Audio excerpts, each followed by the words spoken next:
student, good morning. Today we will going to discuss next topic of unit magnetic effect of electric current and magnetism is shunt. Means आज हम discuss करेंगे about shunt के बारे में कि shunt है वो हमारे पास क्या होता है, मीन्स कहाँ पर इसको कनेक्ट करते हैं, क्या क्या इसके यूजेज हैं, उसके बारे में हम डिस्कस करेंगे। तो देखो संट है वो हमारे पास क्या होता है, it is a low resistance. क्या है ये कि it is a low resistance, अभी समझाते हैं इसके बारे में। कनेक्टेड विद गैल्वेनोमीटर और एमीटर इन पैरेलल। यहाँ पर ये लिख देंगे it is a low resistance connected in parallel, connected in parallel with galvanometer और एमीटर। It protect the, इसका काम क्या है, it protects the galvanometer और एमीटर from strong current। देखो इसका काम क्या है कि गैल्वेनोमीटर और एमीटर है। जैसे कि गैल्वेनोमीटर आपको पता है एक डिवाइस होता है जिसका यूज किया जाता है to measurement of very small electric current. अगर थोड़ा सा भी करंट फ्लो कर रहा है तो गैल्वेनोमीटर शोज डिफ्लेक्शन। और एमीटर आपको पता ही है, एमीटर क्या करता है, मेजरमेंट ऑफ करंट की करंट है उसका मेजरमेंट करता है। जैसे कि मिली एम्पियर के अंदर हुआ है, या आपके पास जो स्केल है वो मिली एम्पियर में है या माइक्रो में है, या जनरली आपके पास एम्पियर में है। तो मेजरमेंट के लिए, करंट के मेजरमेंट के लिए ही दोनों डिवाइस है। तो क्या करते हैं कि अगर मान लीजिए, देखो क्या होता है इसके अंदर, इसको डेफिनेशन को समझो पहले, उसके बाद में आपको बताते हैं दोबारा इसको। देखो ये गैल्वेनोमीटर है। अब मान लीजिए जैसे कि कोई भी सर्किट है और एक सर्किट के अंदर जो टोटल करंट है वो यहाँ पर कितना जा रहा है, 100 एम्पियर जा रहा है। अब एक गैल्वेनोमीटर है उसकी रेंज है ओनली, जो डिफ्लेक्शन दिखा रहा है मैक्सिमम, सपोज करो यहाँ तक रेंज है उसकी। जैसे इधर तो लो में दिखा रहा है, और अगर ज्यादा करंट है तो राइट में डिफ्लेक्शन दिखाता है, और कम करंट है तो लेफ्ट में दिखाता है। अब इसकी रेंज सपोज करो 5 एम्पियर तक ही है। रेंज कितनी है, 5 एम्पियर। और एक जैसे सर्किट से जो करंट आ रहा है इसके अंदर वो कितना आ रहा है, 100 एम्पियर आ रहा है। ऐसे ही मान लीजिए जैसे कि यहाँ पर इसकी जगह हम एमीटर का यूज कर लें तो उसकी भी अपनी एक रेंज होगी। तो एक गैल्वेनोमीटर है वो मैक्सिमम जो करंट है वो 5 एम्पियर तक मेजर कर सकता है, और जबकि सर्किट से करंट है वो कितना आ रहा है, 100 एम्पियर आ रहा है। तो अब मैक्सिमम इतना ही डिफ्लेक्शन दिखा सकता है। अब इतना करंट, अब इसको यहाँ ऐसे सीधा करंट जाएगा। तो क्या करते हैं, अगर मान लीजिए देखो हर एक सर्किट के अंदर आपको पता है कि रेजिस्टेंस कनेक्ट होता है, और जैसे कि लो रेजिस्टेंस लिया है ना, इसको हम किस में कनेक्ट कर दे, इसके साथ सीरीज में कनेक्ट कर दे, और सीरीज में करंट रिमेन सेम। समझ आ गई बेटा बात। अब जब सीरीज में करंट रिमेन सेम और मैक्सिमम 5 एम्पियर तक डिफ्लेक्शन दिखा सकता है, ये इससे ज्यादा करंट नहीं कर सकता, और करंट इसके अंदर इतना ही जा रहा है इस डिवाइस के अंदर, तो क्या होगा, heating effect of electric current के कारण मीन्स काफी ज्यादा ये हॉट हो जाएगा। Heating effect of electric current के कारण ये सर्किट डैमेज हो जाएगा। इसलिए क्या करते हैं कि जो लो रेजिस्टेंस है ना, ये जो संट बताया अभी, लो रेजिस्टेंस को किसका नाम दिया है, संट का नाम दिया है। इसको इसके पैरेलल में कनेक्ट करते हैं। जब पैरेलल में कनेक्ट करेंगे, ये क्या है बताया आपको, लो रेजिस्टेंस है, और जितना रेजिस्टेंस आप जानते ही हैं, obstruction to the flow of electric current को हम क्या कहते हैं, रेजिस्टेंस कहते हैं। और जब रेजिस्टेंस लो है तो करंट ज्यादा फ्लो करेगा, तो मोस्ट ऑफ द जो करंट है या लोट ऑफ करंट है वो किसके अंदर से चला जाता है, संट के अंदर से चला जाता है। मीन जैसे टोटल करंट था ना, ये तो समझाने के लिए लिया था आपको, तो जैसे टोटल करंट है वो संट के अंदर कितना चला गया, IS, और गैल्वेनोमीटर के अंदर कितना गया, IG। तो जो मोस्ट ऑफ द करंट है ना वो संट के अंदर से चला जाता है। इधर जैसे सर्किट के अंदर से टोटल करंट कितना आ जाएगा, I आ जाएगा।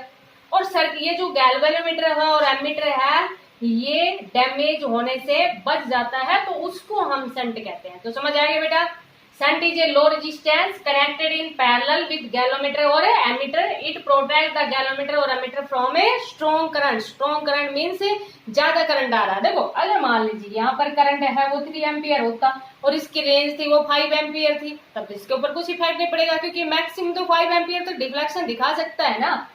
जरूरत कब पड़ी? जब स्ट्रॉन्ग करंट हो। तो जब स्ट्रॉन्ग करंट होता है तो गैल्वेनोमीटर और एमीटर के पैरेलल में क्या कनेक्ट कर देते हैं कि लो रेजिस्टेंस कनेक्ट कर देते हैं, और उस लो रेजिस्टेंस को किसका नाम दिया गया है? शंट का नाम दिया गया। समझ आ गया होगा बेटा।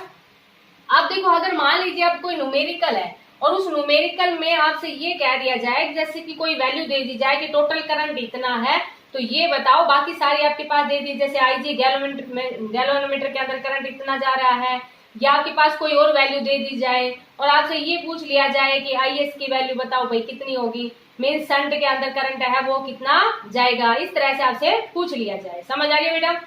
तो देखो, या फिर आपके पास ये पूछ लिया जाए कि गैल्वेनोमीटर है उसकी वैल्यू कितनी होगी, तो कोई भी अननोन के लिए, तो अभी हम एक्सप्रेशन निकाल रहे हैं। तो देखो बेटा यहाँ पर हमारे पास क्या है कि जो टोटल करंट है ना आई तो क्या है? Total current. आईजी हमारे पास क्या है? Current in galvanometer. Current passes थो गैल्वेनोमीटर या फ्लो थो गैल्वेनोमीटर। ठीक है बेटा। दूसरे को हमारे पास जो आईएस है ये समझ आ गया, करंट फ्लो थो शंट। शंट क्या है हमारे पास? लो रेजिस्टेंस है। ठीक है। जी हमारे पास क्या है? Resistance of A galvanometer. Resistance of A galvanometer. और एस हमारे पास क्या है? Resistance of a shunt. ठीक है बेटा। अब जैसे कि मान लीजिए जैसे कि ये कोई दो पॉइंटों के बीच में कनेक्ट है, वो पॉइंट आपने क्या ले लिया? ए और बी। अब पोटेंशियल डिफरेंस है क्रॉस ए एंड बी। अब देखो जब पैरेलल में कनेक्ट है तो पोटेंशियल रिमेन्स सेम, या हम क्या कह देंगे? Potential difference between point A and B, potential remains same. और पोटेंशियल क्या होती है? V is equal to I R. अब अच्छा, इधर करंट कितना जा रहा है? आई जी। और G क्या है? Resistance of galvanometer. तो समझ आ गया बेटा, V is equal to I R. और पोटेंशियल इन पैरेलल में रिमेन सेम। इधर कितना है? I S into S. समझ आ गया। अब देखो यहाँ पर जो टोटल करंट था ना फ्रॉम फिगर, देखो बेटा टोटल करंट था वो 2 में डिवाइड हो गया, इसीलिए तो ये हमने कनेक्ट किया है, किसमें डिवाइड हो गया? आई जी प्लस आई एस में कनेक्ट हो गया। समझ आ गया। अब जैसे कि मान लीजिए आपको आई जी की वैल्यू निकालनी है, तो क्या करोगे आप? सॉरी, आई जी की जगह आपने क्या पुट कर दिया? I minus I S put कर दिया। देखो अब यहाँ से जो वैल्यू चाहो उसके अकॉर्डिंग वैल्यू आपके पास आ जाएगी, या आई एस की जगह चाहो तो आई एस की जगह निकाल लेना पहले। आई एस यहाँ से देखो कितना आ जाएगा? I S is equal to I minus I G. तो ये आपके पास कितना आ गया? आई जी जी, और आई एस की जगह कितना पुट कर दिया? I minus I G into S put कर दिया। समझ आ गया बेटा। अब ये देखो I G into G is equal to I S minus I G into S, इसको इस साइड ले आए, I G G plus I G S is equal to कितना आ गया? आई एस आ गया। यहाँ से आपके पास आई जी को कॉमन ले लिया तो कितना आ जाएगा? जी प्लस एस, और इज इक्वल टू कितना आ गया? आई इंटू एस। अच्छा, आई जी की वैल्यू की गैल्वेनोमीटर के अंदर वैल्यू कितनी जाएगी? बाकी सारी वैल्यू आपके पास दे दी जाए, टोटल करंट भी दे दिया जाए, रेजिस्टेंस ऑफ शंट भी दे दिया जाए, गैल्वेनोमीटर का रेजिस्टेंस भी दे दिया जाए, तो इस फॉर्मूले से हम क्या निकाल देंगे? Current passes through galvanometer. समझ आ गया बेटा। मान लीजिए कोई न्यूमेरिकल है, कोई भी न्यूमेरिकल है, उसमें अगर वैल्यू आपसे पूछ रखी है, बाकी सारी वैल्यू दे रखी है, तो आप क्या निकाल दोगे? Current passes through galvanometer. ठीक है बेटा। अब ऐसे ही मान लीजिए आपसे शंट का करंट पूछ लिया जाए कि शंट के अंदर जो करंट है वो कितना होगा। अब जब शंट के अंदर करंट पूछ लिया जाता है तो आप आई जी की जगह वैल्यू पुट कर दो। समझ आ गया ये? ठीक है बेटा। अब देखो यहाँ इसको रब करते हैं, समझ आ गया होगा आपको। यहाँ पर देखो अब हमारे पास इक्वेशन तो यही थी ना, क्या थी? I G into G is equal to कितना था? I S into S. अभी हमने क्या किया था? आई एस की जगह वैल्यू पुट की थी। अब आप क्या करोगे? ये जैसे कि यहाँ पर है ना, आई जी की जगह वैल्यू पुट कर दो। आई जी की जगह कितना आ जाएगा? आई माइनस आई एस आ जाएगा। तो आई जी की जगह कितना पुट कर दिया? I minus I S. G is equal to I S into S.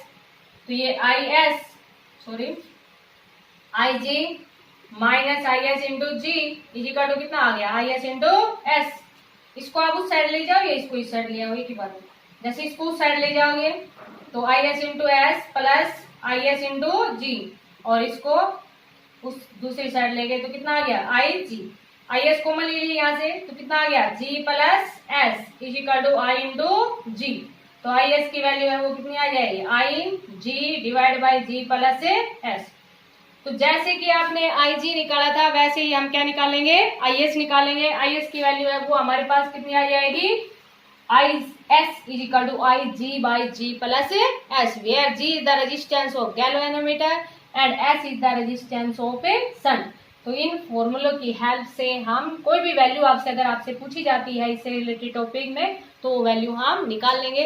तो शंट हमारे पास क्या होता है कि लो रेजिस्टेंस होता है connected in parallel with galvanometer और ammeter to protect the galvanometer और एमीटर फ्रॉम स्ट्रॉन्ग करंट। समझ आ गया होगा बेटा। आप देखो इसके यूजेस की बात कर रहे हैं कि इसके यूजेस क्या है। तो फर्स्ट तो यूज यही हो गया हमारे पास। फर्स्ट यूज क्या हुआ, इट प्रोटेक्ट द गैल्वेनोमीटर और एमीटर फ्रॉम स्ट्रॉन्ग करंट। समझ आ गया होगा। मीन्स ये प्रोटेक्ट करता है किससे, ताकि वो डैमेज ना हो जाए। तो स्ट्रॉन्ग करंट से एमीटर और गैल्वेनोमीटर को प्रोटेक्ट करता है। और जो मेन इसके जो यूज है जो अभी हम पढ़ेंगे आगे, एमीटर के बारे में पढ़ेंगे, वोल्टमीटर के बारे में पढ़ेंगे जो कि इसके लास्ट टॉपिक रहेंगे।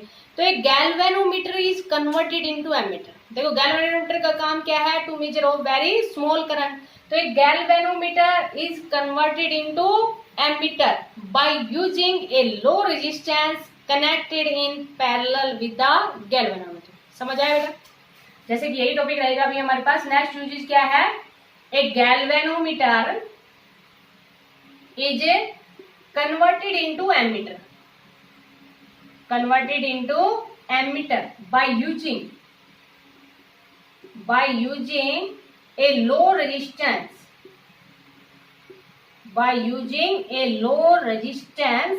connected in parallel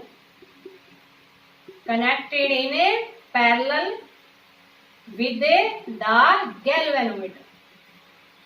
यही हम यूज करेंगे अभी अगले टॉपिक में।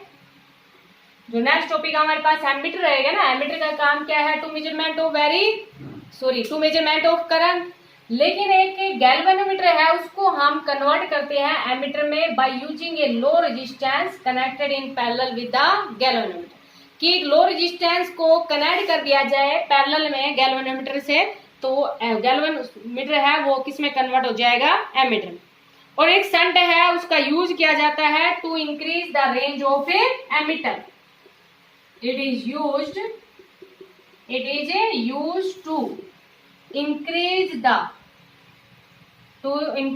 The range of a ammeter. Ammeter है वो ज्यादा करंट तक, ज्यादा उसकी रेंज हो जाए। मीन्स जैसे कि मैक्सिमम करंट है वो, और भी जैसे जो उसकी रेंज थी उसकी थोड़ी सी, ज्यादा तो नहीं बढ़ा सकते, लेकिन with the help of a shunt it is use to increasing the range of a ammeter. कि रेंज ऑफ एमीटर है उसको भी हम इंक्रीज कर सकते हैं with the help of shunt. क्योंकि शंट लो रेजिस्टेंस होता है और जितना रेजिस्टेंस कम होगा उतना ही करंट है वो ज्यादा फ्लो करेगा। तो ये इसके यूजेस थे। समझ आ गया बेटा। फर्स्ट क्या बताया, ये it protect the galvanometer with the strong current या फ्रॉम द स्ट्रॉन्ग करंट। एक गैल्वेनोमीटर है उसको कन्वर्टेड करते हैं एमीटर में बाय यूजिंग ये सिंपल कह दो सीधा या इस तरह से, क्योंकि हम आगे यूज करेंगे by using a low resistance connected in parallel with the galvanometer. और it is used to increasing the range of a ammeter. तो ये था हमारे पास शंट के बारे में। तो शंट से रिलेटेड आपके पास इस तरह का ही 1 मार्क्स का क्वेश्चन है वो पूछ सकते हैं। तो इसको आप अच्छे से समझना। Thank you.